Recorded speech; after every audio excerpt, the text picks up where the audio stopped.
Shadow puppets. Movie की शुरुआत में केट नाम की औरत चिल्लाते हुए जागती है और देखती है कि उसने सिर्फ अंदर वाले कपड़े पहने हुए हैं। वो अपने शरीर को देखती है, उसे अपनी उंगली पर एक अंगूठी का निशान दिखता है। जिस कमरे में वो है वो पूरे सफेद रंग का है, उसमें एक गद्दे के अलावा कुछ भी नहीं है। सभी दीवारें व्हाइट एक्वेस्टिक फॉर्म से ढकी हुई है। पूरे कमरे में एक बंद दरवाजे के अलावा कोई खिड़की भी नहीं है, इसलिए वो तेज तेज दरवाजे को पीटना शुरू करती है और मदद के लिए चिल्लाती है। तभी बाहर से आती घुराने की आवाजें सुनकर वो बहुत डर जाती है। बाहर से रोने की और घुराने की आवाज कुछ देर तक तो आती रहती है, फिर जैसे ही वो आवाज बंद होती है लाइट्स अजीब तरह से जलने और बुझने लगती है। कुछ देर में लाइट्स पूरी तरह से बंद हो जाती हैं और जब थोड़ी देर बाद वापस आती हैं तो बाहर जाने का दरवाजा अपने आप ही खुल जाता है। केट अपने कमरे से बाहर निकलती है और हल्की रोशनी वाले हॉल में आराम से आगे बढ़ने लगती है। वो साथ वाले कमरों में झांकती है और उसको एक कमरे में कोई आदमी दिखता है। उस आदमी को भी नहीं पता कि दरवाजे खुल चुके हैं, इसलिए वो केट से बोलता है, प्लीज मुझे भी यहाँ से बाहर निकालो। केट के दरवाजे खोलने पर हमें जैक दिखता है, जिसने कि केट की तरह ही अंदर वाले कपड़े पहने हुए हैं। दोनों एक दूसरे को बताते हैं कि उनको कुछ भी याद नहीं है, यहाँ तक कि उनको अपना नाम भी याद नहीं है। फिर वो दोनों जांच करने के लिए आगे बढ़ते हैं, लेकिन जल्द ही वो एक बंद दरवाजे पर पहुंचते हैं जिसके आगे नहीं जाया जा सकता। अब केट देखती है कि लॉक पड़े दरवाजे के दूसरी तरफ एक कमरे का दरवाजा खुला हुआ है। तभी उस कमरे से चार्ली और स्टेसी बाहर आते हैं।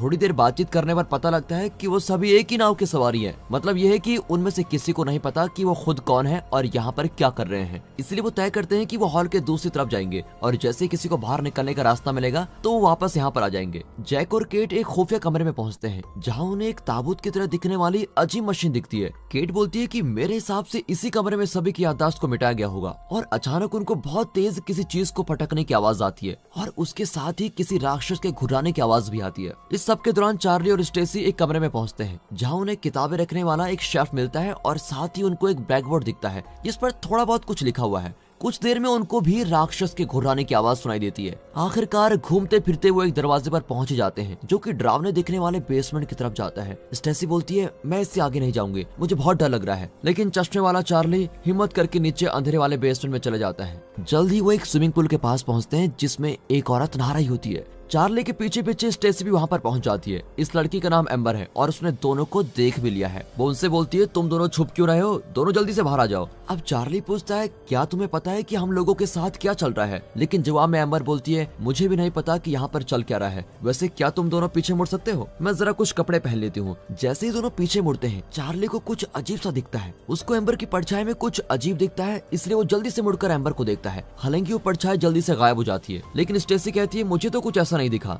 फिर एम्बर से पूछती है, तुम इतनी शांत कैसे हो, क्या तुम्हें डर नहीं लग रहा है? लेकिन जवाब में एम्बर बोलती है, मैं शांत इसलिए हूँ क्योंकि मुझे पता है कि हम सभी के साथ क्या होने वाला है। हम सभी लोग आखिर में मरने वाले हैं। इस सब के दौरान केट और जैक को एक प्रयोगशाला मिलती है जिसमें एक आदमी किसी मशीन के साथ बंधा हुआ है और बेहोश पड़ा हुआ है। केट देखती है कि इस बेहोश पड़े आदमी का दिमाग चलना बंद हो चुका है और इस मशीन को 8 बार इस्तेमाल किया गया है। केट बोलती है, मुझे लगता है मैं इस मशीन के बारे में कुछ जानती हूँ, लेकिन मुझे नहीं पता कि ये सब मैं कैसे जानती हूँ। दोनों प्रयोगशाला में पड़े सफेद कोट्स डाल देते हैं और वहाँ की जांच करना शुरू करते हैं। केट को अलमीरा के ऊपर रखी एक ट्रे दिखती है। वो जैक से बोलती है, क्या तुम उसको नीचे उतार सकते हो? ट्रे को नीचे उतारते वक्त वो जैक के हाथ से फिसल जाती है और इसकी वजह से बहुत तेज आवाज होती है और दोनों घबरा भी जाते हैं कि कहीं इस आवाज को सुनकर कोई पीछे ना जाए हमारे। तभी कुछ देर बाद वहाँ डेव नाम का एक तगड़ा सा आदमी आता है और जैक की पिटाई करना शुरू कर देता है। जैसे केट बीच में आती है डेव उसको भी दूर फेंक देता है। असल में डेव भी उन लोगों में से एक है जिनकी याददाश्त को मिटा दिया गया है। लेकिन केट और जैक के सफेद कोट्स को देखकर वो समझ लेता है कि इन सभी चीजों के पीछे इन दोनों का ही हाथ है। इसके बाद वो केट के बाल पकड़कर उसको मारने की धमकी देता है। जैसे केट बोलती है, देखो हम तीनों ने एक जैसे अंदर वाले कपड़े पहने हुए हैं, तब डेव उसको छोड़ देता है। डेव बोलता है, जब से मैं जगा हूँ मैं तो पागल ही हो चुका हूँ क्योंकि मुझे कुछ भी याद नहीं है, मैं जल्दी से यहाँ से निकलना चाहता हूँ। केट बोलती है, देखो हमें अगर यहाँ से बाहर निकलना है तो हमें साथ मिलकर काम करना होगा। ये बात सुनकर डेव उन्हें बताता है कि मैंने हॉल के आखिर में एक दरवाजा देखा, लेकिन मेरे ख्याल से वो बिजली से चलता है। तभी उन्हें पता चलता है कि जो शुरू में उन्होंने पटकने की आवाज सुनी थी वो डेव की वजह से आ रही थी। डेव उस दरवाजे को खोलने की नाकाम कोशिश कर रहा था। जब वो बातचीत कर रहे होते हैं तो तभी उनका ध्यान कुछ चीजों की परछाई पर जाता है जो कि डेव की परछाई की तरफ बढ़ती जा रही है। जल्दी सभी परछाई इकट्ठा हो जाती है और परछाई वाला हथियार बाहर निकलकर डेव की छाती में घुस जाता है और उसको वहीं मार देता है। जैक और केट ये देखकर दोनों वहां से भागने लगते हैं और जब वो पीछे मुड़कर देखते हैं तो वही अजीब सी परछाई डेव को वापस अंदर खींच लेती है। अब जैक और केट दोबारा उस कमरे में जाते हैं जहाँ पर याददाश्त को मिटा दिया गया था। जैक बोलता है हमें कुछ देर यहीं छुप जाना चाहिए, लेकिन केट ऐसा करने से मना कर देती है। इसलिए वे भागते रहते हैं और वो परछाई भी अभी भी दोनों का पीछा कर रही होती है, लेकिन वो दोबारा बंद दरवाजे पर पहुंच जाते हैं। हालांकि वो हार नहीं मानते और दरवाजे को पीट पीट कर तोड़ देते हैं। दोनों बड़ी मुश्किल से उस परछाई से बच पाते हैं और एक कमरे में सही सलामत चले जाते हैं। जैक के हाथ पर एक खरोंच लग गई है, इसलिए केट उस खरोंच को कपड़ा बांध देती है। कुछ समय बाद दोनों कमरे से बाहर आते हैं और घूम फिर कर उसी जगह पर पहुंचते हैं जहां बेसमेंट में जाने का रास्ता है। अब दोनों स्विमिंग पूल के पास पहुंच चुके हैं और उनको पैरों के निशान दिखते हैं जो कि कपड़े बदलने वाले कमरे की तरफ जा रहा है। उनको कमरे में तो कोई नहीं दिखता, लेकिन वहाँ पड़ा तौलिया अभी भी गीला पड़ा है। तभी अचानक पीछे से एम्बर आती है और ये बहुत ज्यादा डर जाते हैं। केट और जैक उसको बताते हैं कि एक खतरनाक परछाई ने हमारा पीछा किया और उसने डेव नाम के एक आदमी को मार भी दिया है, लेकिन कोई भी उसकी बात पर विश्वास नहीं करता। अब जैक बोलता है हमें डेव ने बताया था कि उसको एक बिजली से चलने वाला दरवाजा मिला था जिससे हम बाहर जा सकते हैं। इसके जवाब में एम्बर बोलती है हमें जाकर उस दरवाजे को अब तो देखना ही चाहिए। ना चाहते हुए भी सभी लोग उसके पीछे पीछे चल रहे होते हैं। वो सभी को एक स्टील के दरवाजे के सामने लेके आती है और उस दरवाजे पर एक फाइल भी लटकी हुई है। साथ ही साथ वहाँ बहुत सारी चाबियां भी मिलती है। जैक के मना करने के बाद भी केट उस दरवाजे को खोल देती है। अंदर जाकर उनको चेन से बंधा हुआ एक आदमी मिलता है। इस आदमी का नाम स्टीव है और बाकी सभी की तरह इस आदमी की याददाश्त को भी मिटा दिया गया है। अब जैसा कि स्टीव भी बाकी सभी की तरह यहाँ फंसा हुआ है, इसलिए केट उसकी चेन खोल देती है और वो एक बार भी इसके बारे में नहीं सोचती। स्टीव बोलता है तुम लोगों को मुझसे डरने की कोई जरूरत नहीं है। फिर वो साथ वाले दरवाजे की तरफ इशारा करते हुए बोलता है तुम्हें मुझसे नहीं बल्कि इस दरवाजे के पीछे वाली औरत से डरना चाहिए। उस समय कोई एम्बर को नहीं देख रहा होता है, इसलिए वो चुपचाप वहाँ से निकल जाती है। दरवाजे के पीछे मेलिसा नाम की औरत है और उसको भी बंदी बनाकर रखा गया है। उसके चेहरे पर मास्क लगाया हुआ है ताकि वो कुछ बोल ना पाए। सभी के मना करने के बाद भी केट दरवाजा खोल ही देती है ताकि वो अंदर फंसी मेलिसा को बाहर निकाल सके। अब सभी देखते हैं कि स्टीव के पीछे वही परछाई इकट्ठा हो रही है। फिर उस परछाई से बाहर निकलते भालू से बचने के लिए स्टीव जल्दी से छलांग लगा देता है। तभी मेलिसा जल्दी से वहाँ के बल्ब को तोड़ देती है जिससे वहाँ पर अंधेरा हो जाता है। इसके बाद जैक बाकियों से बाहर जाने को बोलता है और खुद एक लाइट लेकर केट और मेलिसा को ढूंढने निकल जाता है। उसको केट तो मिल जाती है, लेकिन मेलिसा जिंदा नहीं बच पाती और उसकी लाश एक तरफ खून में पड़ी हुई है। केट को बहुत बुरा लग रहा होता है कि वो मेलिसा को बचा नहीं पाई, लेकिन किसी और के मरने से पहले जैक केट को खींचते हुए अपने साथ लेके जाता है। बाहर स्टीव एम्बर का गला पकड़कर खड़ा होता है और जैक उससे पूछता है तुम हमें अंदर क्यों छोड़कर चली गई थी। एम्बर बोलती है तुम सभी लोग भी वैसे मारे जाओगे जैसे कि यहाँ काम करने वाले लोग मारे गए थे। चार्ली पूछता है हमें यहाँ पर कोई क्यों नहीं मिल रहा है, हम लोगों की याददाश्त के साथ क्या हुआ है। वो सभी एक दूसरे पर अब शक करने लगते हैं कि उनमें से ही कोई एक ऐसा है जिसको सभी चीजों के बारे में अच्छे से पता है। लेकिन केट सभी पर गुस्सा करते हुए बोलती है हमें एक दूसरे पर शक करने की जगह एक दूसरे के साथ मिलकर काम करना चाहिए, क्योंकि अभी हम सभी बहुत बड़े खतरे में हैं। तभी केट का ध्यान एक दरवाजे पर जाता है और वो पूछती है तुम लोगों को क्या लगता है इस दरवाजे के पीछे क्या हो सकता है। जैक बोलता है मेरे हिसाब से ये कमरा सामान रखने वाला है और हम लोगों को यहाँ से आगे बढ़ना चाहिए। लेकिन जैसे केट चाबियों का इस्तेमाल दरवाजा खोलने के लिए करती है, उसको सभी चाबी मिल जाती है और दरवाजा खुल जाता है। अंदर उनको 8 अलमीरा मिलती है और उनके साथ 8 फाइल्स भी मिलती है। इन फाइल्स में सभी लोगों की जानकारियां होती है। फाइल के हिसाब से चार्ली एक कंप्यूटर प्रोग्रामर है, केट एक डॉक्टर है, स्टेसी पैसों वगैरह की देखभाल करने वाली है, जैक एक वकील है, स्टीव एक अपराधी है, एम्बर एक मॉडल है जिसको पागल होने की वजह से यहाँ लाया गया था, मेलिसा एक नर्स है और डेव पहरेदारों का हेड था जो कि यहाँ पर काम कर रहे थे। इसके बाद सभी लोग अलमीरा के अंदर पड़े कपड़े पहन लेते हैं। उनको डेव के लॉकर से एक टॉर्च के साथ एक बंदूक भी मिलती है और स्टीव बंदूक को अपने पास रख लेता है। अब स्टीव सबसे आगे चल रहा होता है और बाकी सभी उसके पीछे पीछे चल रहे हैं। इसके बाद वो एम्बर से बोलते हैं तुम जिस कमरे में जागी थी हमें उस कमरे में ले चलो। रास्ते में उनको एक फोन की घंटी की आवाज आती है, लेकिन अंदर जाने का दरवाजा बंद पड़ा है और वो किसी भी चाबी से खुल नहीं पा रहा होता है। फोन की घंटी बंद होने के बाद एम्बर सभी को अपना कमरा दिखाती है जो कि बाकी लोगों के कमरे से बिल्कुल अलग है। वहाँ एक बढ़िया सा बेड है और साथ ही फर्श पर टेबल भी रखी गई है, उसके ऊपर लैंप भी लगा हुआ है, वहाँ पर एक आईना भी लगा हुआ है। तभी उन्हें आईने के पीछे से फोन की घंटी की आवाज आती है,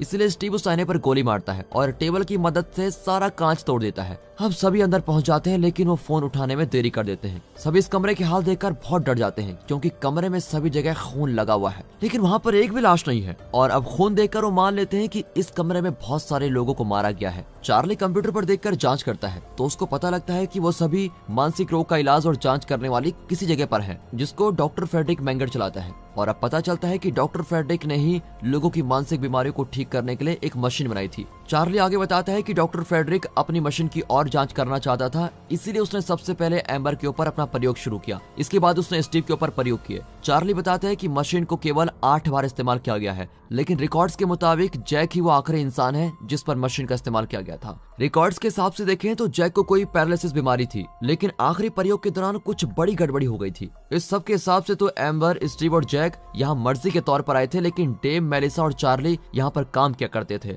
स्टेसी यहाँ किसी बाहर के काम से आई थी, लेकिन अजीब बात तो यह है कि वहाँ केट क्यों आई, इस बारे में कुछ भी पता नहीं चलता है। वहाँ का नक्शा देखने के बाद केट बोलती है, यहाँ से निकलने का एक ही तरीका है, हमें ऊपर छत से ही बाहर निकलना होगा, लेकिन हमें ऐसा करने के लिए बिजली से चलने वाले दरवाजे को खोलना होगा। ये बात सुनकर चार्ली बोलता है, अगर हम बिजली को काट देंगे तो दरवाजा खुल जाएगा। वो आगे बोलता है कि अगर नेटवर्क ठीक से रहेगा तो मैं ऐसा कर सकता हूँ, और नेटवर्क के ठीक से आते रहने के लिए मुझे 2 कंप्यूटर्स की जरूरत पड़ेगी। तभी केट को याद आता है और वो बताती है, जैक और मैंने प्रयोगशाला में एक कंप्यूटर देखा था, लेकिन स्टीव बीच में बोलता है, मेरे हिसाब से ये अच्छा प्लान नहीं है, क्योंकि बिजली बंद करना हम पर भारी पड़ सकता है। वो अजीब परछाई अंधेरे में ज्यादा शक्तिशाली होती है। अब चार्ली को एक नई बात पता चलती है। वो बोलता है कि पूल वाली जगह और याददाश्त मिटाने वाले कमरे की बिजली मेन जनरेटर से नहीं चलती है। अगर मेन जनरेटर को बंद भी कर दिया जाए तो भी नेटवर्क पर कोई फर्क नहीं पड़ेगा। लेकिन चार्ली आगे बोलता है, नेटवर्क को सेट करने के बाद बिजली काटने के लिए मुझे यहाँ रुकना ही पड़ेगा। ये सुनकर केट बोलती है कि हम तुम्हें यहाँ अकेला छोड़कर नहीं जाने वाले। लेकिन तभी एम्बर बोलती है, मैं चार्ली के साथ यहाँ रुकूंगी और जैसे नेटवर्क का काम ठीक हो जाएगा हम दोनों बाहर आ जाएंगे। अब चार्ली और एम्बर को वहाँ छोड़कर बाकी सभी प्रयोगशाला की तरफ निकल जाते हैं। वहाँ पहुंचकर वो देखते हैं कि वहाँ से डेव की लाश बिल्कुल गायब है। तभी केट का ध्यान एक बात पर जाता है, मशीन को केवल 8 बार इस्तेमाल किया गया, लेकिन अगर गिना जाए तो मशीन पर पड़े इस इंसान को मिलाकर हम सभी 9 लोग हैं। केट बोलती है कि हम लोगों के बीच कोई ऐसा जरूर है जो अभी तक झूठ बोलता आ रहा है। स्टीव बोलता है कि मुझे लगता है वो झूठ बोलने वाला इंसान चार्ली है, क्योंकि यहाँ काम करने वाला एक ही इंसान जिंदा बचा है जो कि चार्ली है। इसलिए स्टीव आगे बोलता है, बिजली के जाने से पहले मैं देखना चाहता हूँ कि यहाँ से बाहर निकलने का सच में कोई रास्ता भी है या नहीं। इसलिए वो जैक को बोलता है कि तुम अभी कंप्यूटर को शुरू मत करना, मैं स्टेसी के साथ बाहर जाकर इस बात का पता लगा कर आता हूँ। उन लोगों का इंतजार करते हुए केट का ध्यान बेहोश पड़े आदमी के हाथ पर जाता है। आदमी के हाथ पर लगे टैग पर उसका नाम जैक रॉबर्ट्स लिखा हुआ है, यानी कि ये मरा पड़ा हुआ आदमी ही असली जैक है और जो जिंदा है वो कोई नकली आदमी है। इसके बाद केट नकली जैक का सामना करते हुए पूछती है, तुम मुझे सच सच बताओ कि तुम कौन हो। नकली जैक कोई जवाब नहीं देता और बोलता है, हम लोगों ने कोशिश की थी कि हम लोगों की मुसीबतें खत्म करके उनको एक नई जिंदगी दे सके, लेकिन इस सब के दौरान एक बड़ी गड़बड़ी हो गई। वो बोलता है, बेहोश पड़ा ये आदमी असली जैक है, इसका ब्रेन डेड हो चुका है, इसीलिए इसकी याददाश्त खत्म करते समय मशीन को इसका दिमाग नहीं मिला तो मशीन ने इसकी आत्मा पर हमला कर दिया। इस वजह से इसकी आत्मा अब एक परछाई वाली जानलेवा जीव में बदल चुकी है और तब से परछाई वाली ये जानलेवा चीज सभी जिंदा चीजों को खत्म करने में लगी हुई है। वो आगे बोलता है, मैं ही वो इंसान हूँ जिसने इस पूरी बिल्डिंग को बंद किया था ताकि ये जानलेवा जीव बाहर न जा सके। अब केट को महसूस होता है कि ये आदमी असल में डॉक्टर फ्रेडरिक मैंगर है, इसीलिए वो अपनी असली पहचान के बारे में पूछती है। अब इसके जवाब में डॉक्टर बोलता है, तुम मेरी पत्नी हो, और ऐसा बोलते ही वो कंप्यूटर को शुरू कर देता है। वो बोलता है, मेलिसा मेरे आइडिया के खिलाफ थी और उसने इस बारे में स्टेसी को बता दिया था, इस वजह से सरकार ने हमारे खोज के लिए पैसा देना बंद कर दिया था और इसी कारण मुझे स्टेसी और मेलिसा की याददाश्त को मिटाना पड़ा। ये वाली बात चार्ली और डेव को भी पसंद नहीं आई, इसलिए मैंने उनकी यादें भी खत्म कर दी। वो भावुक होते हुए बोलता है, मेरी प्यारी केट, तुम मेरी बीवी होने के बाद भी मेरे खिलाफ चली गई थी और तुम मुझसे दूर ना हो जाओ, इसलिए मैंने तुम्हारी याददाश्त को भी मिटा दिया था। इसके बाद वो अपने कपड़े उतारने लगता है और बोलता है, छाया वाला यह प्राणी उन लोगों पर पहले हमला करता है जिनकी पहचान बिल्कुल सही सलामत है। अगले सीन में जैसे स्टेसी और स्टीव वापस आते हैं, जैक पीछे से स्टीव को चाकू मार देता है। केट बोलती है, स्टेसी तुम यहाँ से भाग जाओ, और खुद भागने से पहले वो फ्रेडरिक को मार देती है। दूसरी तरफ जैसे ही नेटवर्क ठीक से आते हैं, चार्ली बिजली से चलने वाले दरवाजे को खोलने में लग जाता है। कुछ देर बाद ही लाइट्स बंद हो जाती है। चार्ली और एम्बर साथ में पूल की तरफ जाते हैं जहाँ परछाई वाला जीव उन पर हमला कर देता है। वो दोनों जल्दी से पूल में कूद जाते हैं। जैसे ही उन दोनों को परछाई वाला जीव नहीं दिखता तो एम्बर बोलती है, शायद वो पानी से डरता है। चार्ली पूल से बाहर निकलता है जबकि एम्बर अभी भी पानी में है। चार्ली बोलता है, तुम भी जल्दी से पानी से बाहर आ जाओ, लेकिन एम्बर काफी देर कर देती है। परछाई वाला जीव पानी की गहराई से आता है और एम्बर को अपने साथ नीचे खींच लेता है। अब जैसे ही वो जीव पानी से बाहर आता है तो एम्बर पानी में कहीं नहीं दिखती है। वो जीव वापस पानी में चला जाता है और चार्ली अपनी जान बचाने के लिए वहां से भाग जाता है। अब दूसरी तरफ डॉक्टर फ्रेडरिक ज्यादा देर तक बेहोश नहीं रहता। वो जल्दी से केट और स्टेसी को ढूंढ लेता है और दोनों को एक कमरे में बंद कर देता है। तभी कमरे में घुर्राने की आवाज आने लगती है। केट स्टेसी से बोलती है, तुम जल्दी से अपने कपड़े उतार लो, लेकिन ऐसा करने में देरी हो चुकी है क्योंकि परछाई वाला जीव उनको मारने के लिए वापस आ चुका है। अब स्टेसी घबरा जाती है और ताबूत जैसी दिखने वाली मशीन को खोलकर उसके अंदर चली जाती है। उसको ये बिल्कुल भी नहीं पता कि इस मशीन में जाने वाली चीज पूरी तरह से खत्म हो जाती है और पीछे कोई राख तक नहीं बचती। अब तक फ्रेडरिक बाहर निकलने वाले दरवाजे तक पहुंच चुका है, लेकिन घायल स्टीव उसका वहां इंतजार कर रहा होता है और मौका मिलते ही फ्रेडरिक को चाकू मार देता है। लेकिन इससे पहले कि स्टीव बाहर जा पाए, फ्रेडरिक स्टीव को गोली मार देता है। लेकिन फ्रेडरिक के बाहर निकलने से पहले ही वो छाया वाला जीव आ जाता है और उसको जान से मार देता है। इस सब के दौरान चार्ली केट को बचाने के लिए पहुंच जाती है और दोनों मिलकर बाहर जाने के लिए दरवाजे की तरफ निकल लेते हैं। उनके रास्ते को परछाई वाले जीव ने रोका हुआ है। वो उस जीव को भगाने के लिए अपने टॉर्च का इस्तेमाल करते हैं और किसी तरह से बाहर ही आ जाते हैं। वो खतरनाक जीव भी आजाद हो गया है। केट और चार्ली को पता लगता है कि वो दोनों एक जंगल के बीचों बीच हैं और बदकिस्मती से अभी रात का समय है। अब जैसा कि अंधेरे में छाया वाला जीव और भी शक्तिशाली हो जाता है, इसलिए चार्ली और केट को अब नहीं पता कि उन पर कब हमला हो जाए। उनके पास एक ही चारा है कि वो बिना रुके भागे। भागते भागते वो एक पेड़ के पास रुकते हैं और दोनों नीचे गिर जाते हैं। तभी उनको परछाई वाला जीव दिखता है। लेकिन उन दोनों की किस्मत अच्छी है, क्योंकि जैसे ही वो जीव उन पर हमला करने वाला होता है तभी सूरज निकल जाता है। छाया वाला जीव भागने की कोशिश करता है, लेकिन आखिर में वो सूरज की शक्तिशाली किरणों से तबाह हो जाता है। कुछ समय बाद फिर केट जागती है और पूछती है उस खतरनाक जीव के साथ क्या हुआ, वो कहाँ है? जिसके जवाब में चार्ली बोलता है वो सूरज की रोशनी से खुद ही मर गया। अब खूबसूरत दिख रहे आसमान को दोनों मुस्कुराते हुए देखते हैं। चार्ली केट की उठने में मदद करता है और दोनों जंगल से बाहर निकलने लगते हैं। और दोस्तों, इसी के साथ ये मूवी यहाँ पर खत्म होती है।